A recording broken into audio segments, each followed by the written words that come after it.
Hey, somebody that knows a thing or two about winning big matches in the NCAA tournament, Ronnie Jones-Perry of BYU women's volleyball is in Studio B. And I should say, the only real Copper Hills athlete to ever set foot in Studio B. Yes. Hey, Jerem, how's it going? Hey, Ronnie, nice to have you with us. Nice to be here. What would you think of somebody who was participating in a sport but would never show up to practice and just show up for the games? How would that go over, by the way? Not well. Did he do that? Yeah. He proudly talks about that on the show. Just show up for cross country. That is hilarious. Yes, we're off to a running start with Ronnie Jones, thanks to Jerem Jordan and his 55th place finish in the state cross country meet. How are you celebrating Cinco de Mayo, Ronnie?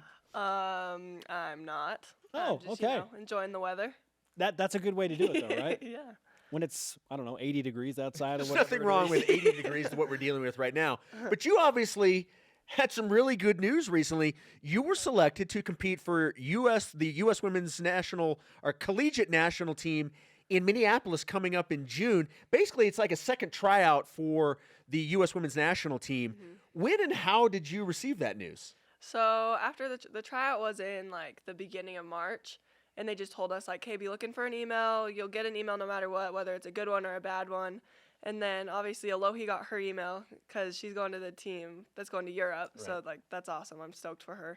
And then it was just kind of a waiting game after that. She got hers, and then the rest of us were just kind of like waiting. And I got the email, and it was just like big like sigh of relief almost. And I'm just so pumped. Yeah, excited absolutely. about Well, we are pumped for you and look forward to the opportunity that presents to you.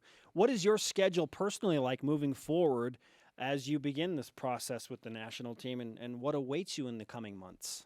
So for the next couple months, I'm just going to get in the gym whenever I can, see if I can get some teammates in there to help me just get some good quality reps in before that. And then just team workouts we have 3 times a week, so it'll be just playing as much volleyball as I can, I guess. You know, as you mentioned, not only do you get the spot with the team in Minneapolis, Alohi is going, like you said, with the team that will play in Europe. That's pretty impressive to have 2 players getting that opportunity from one program. What is the national opinion of the BYU women's volleyball program, do you think? I think the past couple years we've kind of been a little bit, like people don't give us the credit for what we are, I think, which I don't have a problem with that because then you don't have that target on your back. But after this past season, we were ranked like 14th, I think, going into the seeding. And then we lost in the Sweet 16 to Texas, and then the postseason thing, they gave us an 8th seed. So it was, I think that we're starting to get the respect on the national level, but I don't really care. Well, when you go take a program that went to the national championship in 2014 and has gone to now, I think, 5 consecutive Sweet 16s, I mean, that is bonkers. Like, BYU deserves some respect for what's happening here in Provo. Yeah. Ronnie Jones-Perry with us on BYU Sports Nation, the real Copper Hills athlete, yes. BYU women's volleyball lost some pretty good seniors from last year, both middle blockers, Amy Boswell and Whitney Young-Howard. What are your thoughts on who you bring back with some big shoes to fill in the middle? We've seen a lot of just changes on our team recently, so I think that we're going to be a completely different team. I think that we'll still have some of the same strengths as we did last year.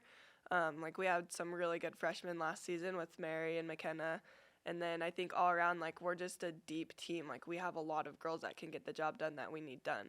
So I think it'll be a little bit of a different dynamic, but I think it's going to be a good one. I feel like this team is going to be flying all over on the outside, right? So many weapons to set. Oh, holy cow. Great stuff. We've been talking so much about what the men's team did last night in sweeping Long Beach State, now playing for a national championship. I assume you watched it. What were your emotions like watching that match? It made me super excited for the fall, which is like, after my freshman season, I didn't really have those feelings. I felt like I was just kind of like, whoa, that was crazy. I don't know if I want to do that again quite yet.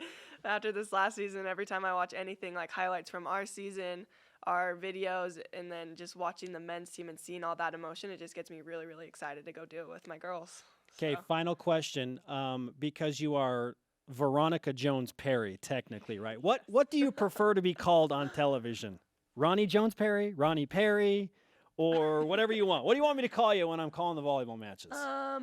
Ronnie for sure. Okay. And then I don't really care. I think we're gonna change it on the roster to Ronnie Perry. Oh, nice. Okay. Yeah. That sounds like a pretty short and sweet volleyball sweet, name, just right? Keep it, yeah. Ronnie Perry with the kill. Okay, you heard it from herself, from the queen herself, Ronnie Perry in Studio B. Hey, it's great to have you with us. Thanks for having me. Congratulations on all the success with Team USA. Thank you very much. Very cool stuff.